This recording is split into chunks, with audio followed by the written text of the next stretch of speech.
मुझे आज तक एक भी इस्तीफ़ा नहीं मिला है। मैं नहीं जानती ये संख्याएं कहाँ से निकल रही हैं।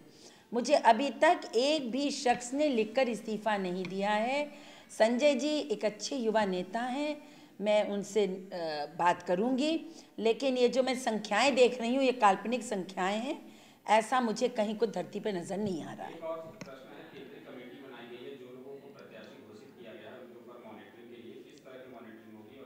मॉनिटरिंग नहीं है, उनकी सुविधा के लिए।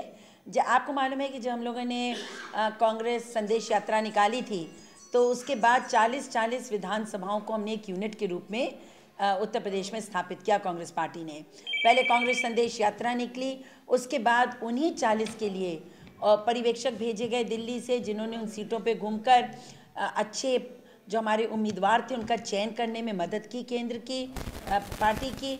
और अब उन्हीं 40 विधानसभाओं की यूनिट पे हम लोग एक एक मॉनिटरिंग सेंटर बनाएंगे और उस सेंटर को एक बाहर का कोई वरिष्ठ नेता बैठकर वहाँ से उन 40 विधानसभाओं को पोषित करेगा। वहाँ के उम्मीदवारों की क्या ज़रूरतें हैं, किन नेताओं को वहाँ जाना चाहिए, उनकी सभाएं कराना, उनकी व्यवस्था करना, बैनर है, पोस्टर है, झंडा है। तो ये सुविधा केंद्र होंगे 40 विधानसभाओं के लिए।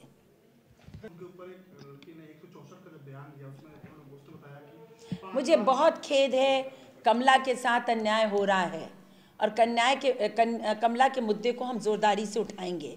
अगर उसने मजिस्ट्रेट के सामने बयान दिया है तो कार्रवाई होनी चाहिए। और वो लड़की बहुत परेशान है, वो मेरे संपर्क में है। हम 14 तारीख को राहुल जी की रैली समाप्त हो जाने के बाद हम कमला के मुद्दे को उठाएंगे, क्योंकि वो एक निरीह नारी है और उसके साथ जिस तरह से छल करके बरसों तक बलात्कार किया गया है, जिस तरह से उसके साथ खेला गया और आखिरकार उसको उठाकर डंप कर दिया गया है, मैं समझती हूँ बहुत अमानवीय है, गैर कानूनी है और इस पर कानूनी कार्रवाई के लिए हम दबाव सरकार पर बनाएंगे।